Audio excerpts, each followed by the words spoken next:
Chapitre 13. Dans l'obscurité du salon, les volets fermés, Maliki regardait la télévision. Le volume était au minimum, presque inaudible.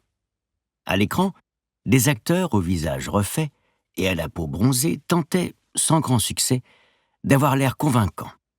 Les observer sans le son ne faisait que confirmer un peu plus leur échec. Leur prestation ressemblait à un concours de grimaces pour paralyser du visage. Un effet de flou baveux, appliqué à l'ensemble de l'image, peinait à masquer, tant bien que mal, le jeu navrant des protagonistes et la pauvreté de la production. Les yeux mi-clos, Maliki se demanda combien cette série comptait de personnages. Elle avait l'impression d'en avoir vu des dizaines, mais elle ne trouvait aucun lien logique entre les scènes. Peut-être fallait-il avoir vu les 2500 épisodes précédents pour bien comprendre, songea-t-elle. En même temps, elle ne se sentait pas vraiment en état de réfléchir.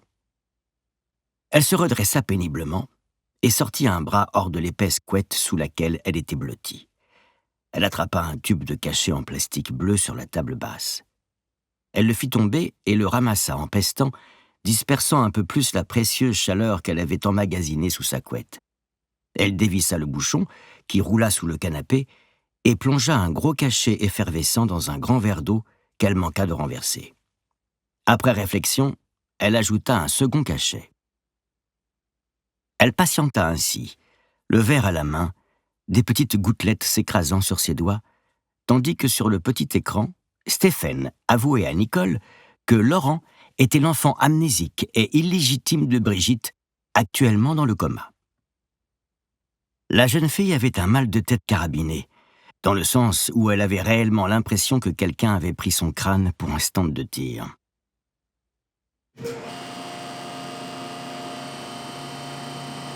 Le bruit de la machine infernale du docteur Pilven résonnait encore dans ses oreilles.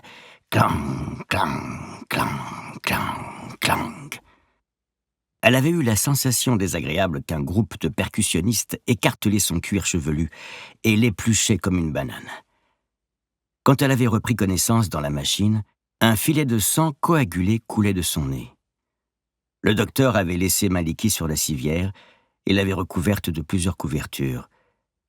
Quand elle était enfin parvenue à se lever, il l'avait raccompagnée chez elle en voiture. Elle était tellement sonnée qu'elle n'était plus très sûre de se souvenir de tout. Mais elle se souvenait parfaitement, en revanche, qu'il lui faudrait remettre sa tête dans le gros donut blanc. D'après le docteur, une autre séance serait nécessaire pour achever la synchronisation. Il avait lourdement insisté sur l'importance de garder le secret sur ce traitement qui pourrait lui attirer de gros ennuis. Il avait ensuite fait d'autres recommandations que Maliki n'avait pas entendues, car elle était trop occupée à vomir par la fenêtre de la voiture. Pour l'heure, elle était incapable de faire quoi que ce soit de constructif impliquant l'utilisation de son cerveau. C'est pourquoi la télévision constituait un moyen idéal de passer le temps. Elle resta prostrée sur son canapé jusqu'à l'heure du repas, constitué de plusieurs cordons bleus surgelés, réchauffés au micro-ondes. Elle mangea sans plaisir et sans appétit, avec l'impression de mâcher du carton à la crème salée enrobée de sciure. Elle se força à avoir l'air vivante lorsque sa mère lui téléphona pour savoir si tout allait bien. Elle alla se coucher aussitôt après, à 21h, et s'endormit au son de l'oud de Raphaël, la tête pleine de paysages lointains et de sentiments confus.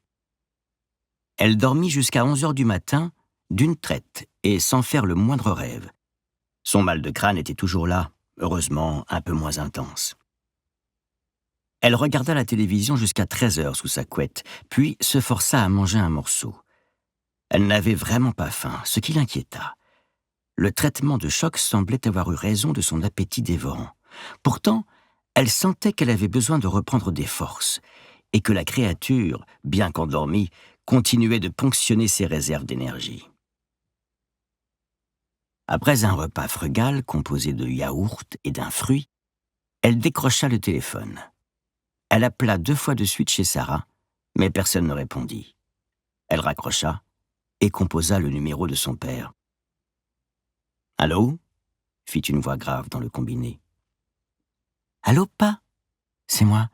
Ça va ? » « Salut, ma fille. Mieux que toi, j'ai l'impression que t'as vraiment une voix de déterré. J'avoue, c'est pas vraiment la grande forme, répondit Maliki, réconforté par la voix de son père. Qu'est-ce qui t'arrive demanda-t-il d'un ton enjoué. Bah, rien de grave, des soucis surtout. Je me suis disputé avec ma meilleure amie au collège et je suis très fatigué. L'hiver arrive, c'est courant d'avoir un coup de mou à cette époque de l'année. Ta mère te donne toujours de la vitamine C et des compléments de magnésium? Pas encore, mais ça ne saurait tarder, répondit Maliki en riant. Tous les hivers, j'y ai droit, pour m'éviter les rhumes. C'est bien, elle a raison.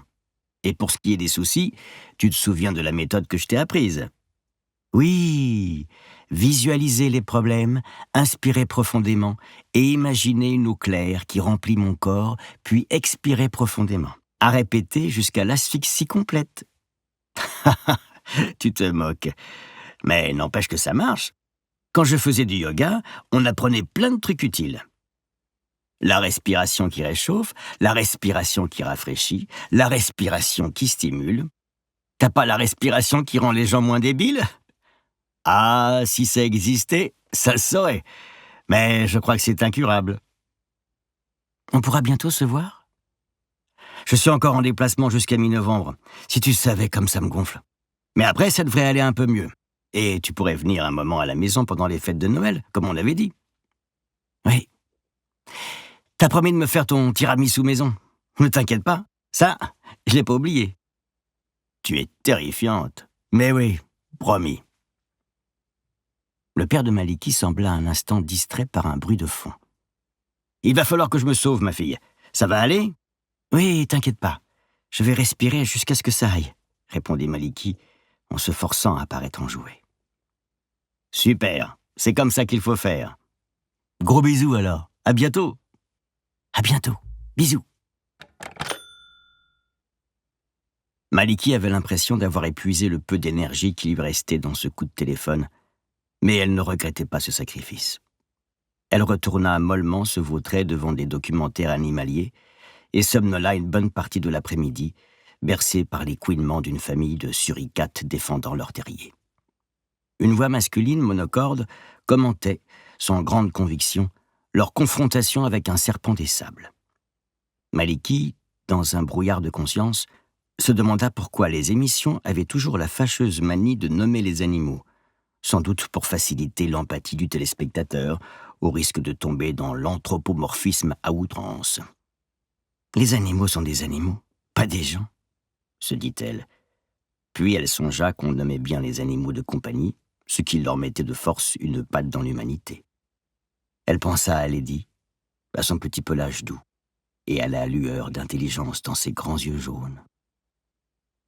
La voix continuait, imperturbable. Théodore, imprudent, se fait mordre en essayant de protéger Jean-Baptiste. Heureusement, les suricates résistent très bien au venin des scorpions et des serpents. La famille est saine et sauve, mais la petite Bianca a été séparée du groupe. En fin de journée, Maliki fut réveillée par sa mère qui rentrait à la maison. De bonne humeur, elle rit de voir sa fille encore en pyjama un dimanche soir. « Ah, c'est beau l'insouciance !» la taquina-t-elle. Maliki se contenta de rire jaune. « L'insouciance, oui. » Après le dîner, la mère de Maliki resta pendue au téléphone avec Michel. Visiblement, un week-end ne leur avait pas suffi. Maliki monta dans sa chambre pour leur laisser un peu d'intimité. De plus, elle ne tenait pas vraiment à entendre ce qu'ils pouvaient bien avoir à se raconter. Elle s'installa sur son lit avec son grand carnet à dessin et décida, sur un coup de tête, de faire un dessin pour l'offrir à Raphaël. Peut-être cela l'aiderait-elle à se faire pardonner de lui avoir posé un lapin.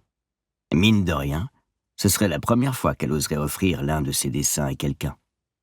Mais oserait-elle vraiment? Et si Raphaël trouvait le dessin très mauvais? Et s'il se moquait? Elle changea de face la cassette de Raphaël, appuya sur lecture. Le cœur battant, avec un regain d'énergie, elle griffonna avec passion pendant 1 heure, puis s'endormit, sans même s'en rendre compte. Le lendemain matin, en arrivant au collège, Maliki constata avec tristesse que Sarah était encore absente. Le lundi était par nature un jour difficile, mais dans ces conditions, cela lui parut encore plus pénible. Elle s'assit à côté de Ranjit, ravie de ne pas être tout seul à sa table pour une fois. Au premier rang, elle vit Benoît se retourner discrètement, puis chuchoter quelque chose à l'oreille de ses compères. Ils ricanèrent. Si Maliki se sentait un peu plus en forme physiquement, elle restait encore très éprouvée moralement. Elle avait les nerfs à fleur de peau et la simple vision du sourire de Benoît suffit à lui faire perdre patience. Sa paupière vibrait de temps à autre de façon incontrôlable et son mal de crâne pointa à nouveau le bout de son nez. La journée passa sans qu'elle réussisse à croiser Raphaël. Il n'était pas dans l'auditorium pendant la pause de midi et elle ne l'avait pas vu passer dans la cour non plus. Le soir, elle l'attendit à la sortie de la classe Prévert.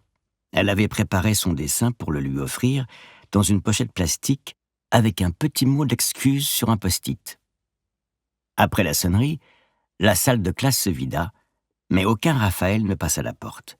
La dernière à sortir fut une jeune fille un peu ronde, aux joues très rouges.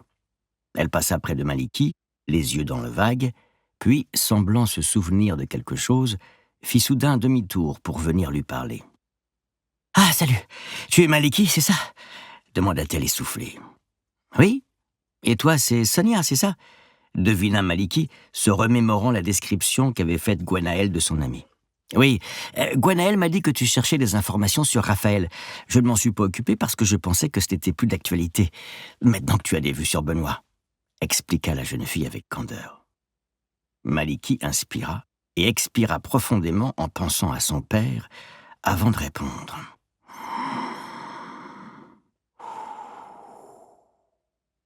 « Raphaël n'est pas venu en classe aujourd'hui ? » « Non. Apparemment, il a fait une réaction assez violente à un vaccin, de la fièvre ou je ne sais pas quoi. Il est resté chez lui aujourd'hui, mais je ne sais pas combien de temps il sera absent. Tu veux que je lui transmette un message quand il reviendra ?» Maliki haussa les épaules. « Non, ça va, merci. C'était juste pour savoir. Bonne soirée, c'est gentil de t'être arrêté. »« Pas de quoi. Bonne soirée à toi aussi. » Sonia regarda Maliki s'éloigner. Elle était admirative. Elle n'aurait jamais osé courir deux garçons à la fois aussi ouvertement. De retour chez elle, Maliki était de méchante humeur. Elle en voulait à Sarah de se cacher et d'avoir si peu confiance en elle. Elle en voulait à Raphaël de ne pas être là pour la soutenir. Elle n'arrivait d'ailleurs pas à se l'imaginer malade. Ça le rendait trop normal. Ce n'était pas digne de lui. Elle en voulait à Benoît d'avoir fait de sa vie un enfer. Elle en voulait à sa mère d'être aussi ouvertement heureuse et indifférente à sa détresse. Même si elle faisait absolument tout pour la lui cacher, ce n'était pas une raison. Elle s'en voulait à elle-même d'être d'une humeur aussi exécrable. Oh, et elle s'en voulait d'en vouloir à Raphaël. Peut-être était-ce un effet secondaire du traitement du docteur. Elle eut une bouffée d'angoisse en songeant que la dernière séance aurait lieu vendredi soir. Et après quoi ? Elle allait accoucher d'un bébé chat alien ?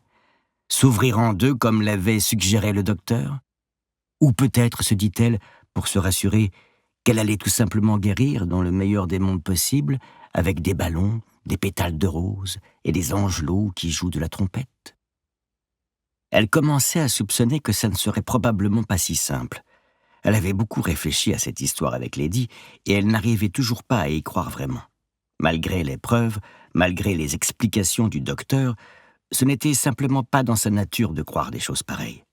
Cependant, la simple idée que son petit chat puisse être, d'une certaine façon, encore un peu vivant quelque part dans sa tête, était à la fois merveilleuse et absolument terrifiante. Le mardi soir, après une journée aussi pénible que la précédente, Maliki réussit finalement à joindre la mère de Sarah au téléphone. Elle avait l'air un peu embarrassée.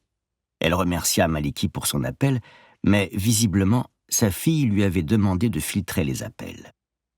Mais la charmante dame avait tenu à rassurer Maliki. « Ne t'inquiète pas, c'est juste une mauvaise passe. Je pense qu'elle souffre d'une carence en énergie. Les astres sont très mal alignés pour elle en ce moment. Le médecin l'a mise au repos une semaine. Il pense à une petite dépression. De notre côté, on a appelé un magnétiseur et un conjureur. Ce sera toujours plus efficace que des anxiolytiques, n'est-ce pas ? Maliki ne chercha pas à la contredire. Après tout, elle aussi se faisait, en quelque sorte, magnétiser le cerveau par le docteur Pilven. Alors pourquoi pas ? Parfois, l'essentiel, c'était de croire. Elle médita un instant cette pensée. Chaque jour qui passait, Maliki était un peu plus agitée et un peu plus angoissée. Sarah ne reviendrait pas avant la semaine prochaine et refusait toujours de lui parler. Et d'après Sonia, Raphaël ne reviendrait qu'en fin de semaine. Maliki avait l'impression de marcher dans le noir et d'avancer comme un robot. Les minutes paraissaient des heures. De plus, Ranjit n'était pas d'un grand soutien, car elle ignorait comment entamer une conversation sérieuse avec lui. Quand elle lui parlait, il souriait la plupart du temps de façon énigmatique, mimait quelque chose ou répondait par une phrase cryptique. Ce garçon aurait définitivement dû être livré avec un mode d'emploi. Dans son malheur, elle eut la bonne surprise de recevoir un peu de chaleur humaine de la part de Nadège et Michael, les inséparables frères et sœurs. Apparemment, leur mère faisait beaucoup de pâtisserie, et les deux adolescents partaient toujours à l'école le matin avec des cakes emballés dans du papier aluminium, des crêpes fourrées dans de la cellophane ou des ramequins de crème dessert. Maliki ne les avait jamais vus manger à la cantine. Ils devaient certainement apporter tous les jours leur repas de midi dans leur cartable. Les deux rouquins prirent l'habitude de partager timidement leur butin avec Maliki, sans pour autant lui imposer leur compagnie. La plupart du temps, elle retrouvait l'offrande posée sur sa table, et Nadège et Michael lui faisaient un petit signe de loin, parfaitement synchronisé. Maliki fut touchée par ces attentions discrètes, d'autant qu'elle avait toujours faim et que les pâtisseries étaient excellentes. Mais, hélas, ça ne suffisait pas à apaiser sa peine. Elle souhaitait juste que la situation se débloque, d'une façon ou d'une autre, en bien ou en mal, mais attendre la mettait à cran. Elle ne rêvait plus. Elle ne dessinait plus, et sécha son atelier du mercredi. Madame Élise, inquiète, l'appela pour prendre de ses nouvelles. Maliki prétexta une grosse angine. Elle s'en voulut à mort de mentir à quelqu'un qui se faisait du souci pour elle. Elle commençait à se détester.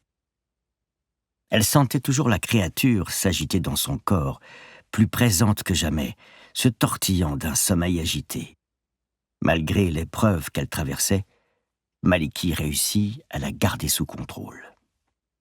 Du moins, jusqu'au jeudi après-midi, où, sur un terrain de sport, son esprit se déchira en deux.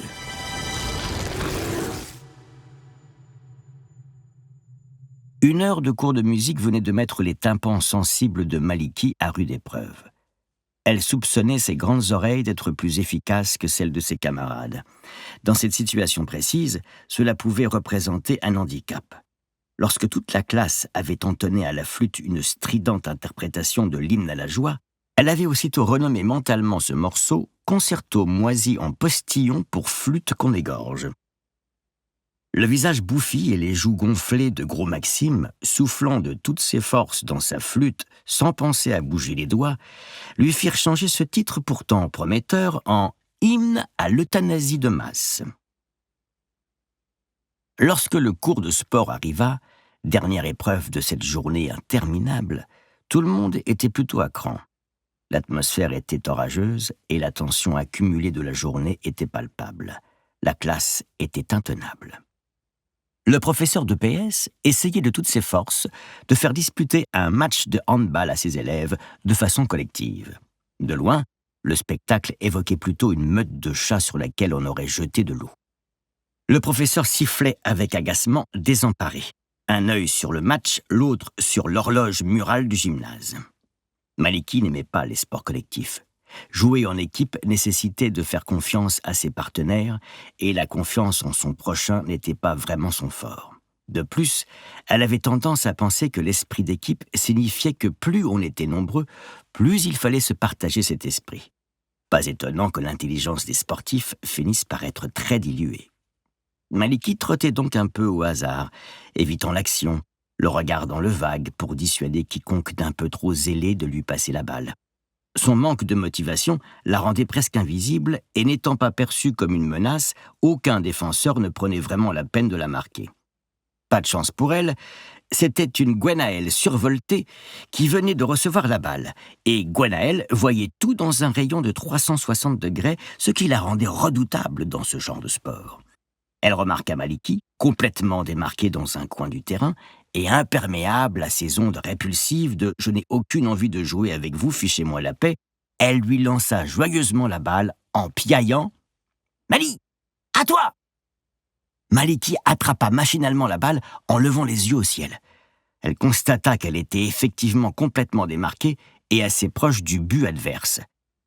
À vrai dire, la moitié de l'équipe semblait utiliser la même méthode de camouflage qu'elle. Résignée, elle s'élança, dribblant 2 adversaires aussi peu motivés qu'elle. Elle entendit Gwenaëlle l'encourager dans son dos et ne put réprimer un sourire. Quelqu'un qui l'encourageait et qui lui faisait confiance méritait bien un petit effort. Après avoir esquivé facilement Gros Maxime, qui lui fonçait dessus tête baissée, elle commença à se sentir en confiance et déboula dans la zone de tir. Le gardien de but, un sourire aux lèvres, lui lança « Alors, petit poney, tu veux ta revanche ?» Maliki se pétrifia. Le gardien de but n'était autre que Benoît. Benoît. Ses dents se serrèrent. Ses phalanges blanchirent sur la balle de cuir qui crissa plaintivement. La frustration et la colère accumulées des derniers jours se condensèrent en une boule de haine pure, brûlant dans le ventre de la jeune fille. Benoît lui adressa un clin d'œil et lui chuchota, de manière que seule la jeune fille l'entende. « Hé, je suis passé chez Sarah hier. Je l'ai plaqué. On n'est plus ensemble, c'est bon. Je suis complètement libre pour toi maintenant. » Maliki comprit, à la timide lueur d'espoir qui brillait dans ses yeux, qu'il était sérieux. Tout devint blanc. Son corps se contracta. Autre chose s'en évada. Une chose enfouie depuis des années, depuis son enfance, depuis la mort de son chat quand elle était petite, depuis toutes ces crises et tous ces traitements. Maliki sentit ce second corps, tellement plus léger que le sien, tellement plus puissant aussi. Il l'affleura sous sa peau et la transporta comme une marionnette. Il lui fit mal aussi, mais ça n'avait aucune importance. À cet instant, les 2 entités étaient à l'unisson et souhaitaient la même chose. Effacer le sourire plein d'espoir du méprisable petit humain qui leur faisait face avec ses cheveux gras mouillés. Le second corps de Maliki arma son tir et son corps principal l'imita avec un minuscule et douloureux décalage. Un torrent de métal inflexible coulait dans ses veines et le temps se figea comme de la guimauve. Elle tira. Ou plutôt, elles tirèrent. Plus tard, Maliki jurerait avoir entendu la balle siffler, comme une flèche décochée d'un arc. Elle avait la forme d'un haricot tourbillonnant. Les os de son bras manquèrent de se rompre, et elle eut le souffle coupé. Avant de s'évanouir, elle eut la satisfaction d'entrevoir l'étonnement et l'incompréhension sur le visage de Benoît lorsqu'il tenta d'arrêter la tache floue filant vers son visage. Grâce à ses grandes oreilles pointues, Maliki entendit parfaitement l'écœurant craquement mou lorsque le poignet du garçon se brisa, suivi du claquement sec d'un nez qui venait de subir le même sort. Dans les ténèbres qui se refermaient sur elle, elle entendit Benoît hurler de douleur. D'autres crièrent autour d'elle, mais tout devenait sombre. 2 yeux jaunes luisaient dans son esprit, farouches, sauvages, satisfaits, familiers. Lady s'était réveillée pour défendre sa maîtresse.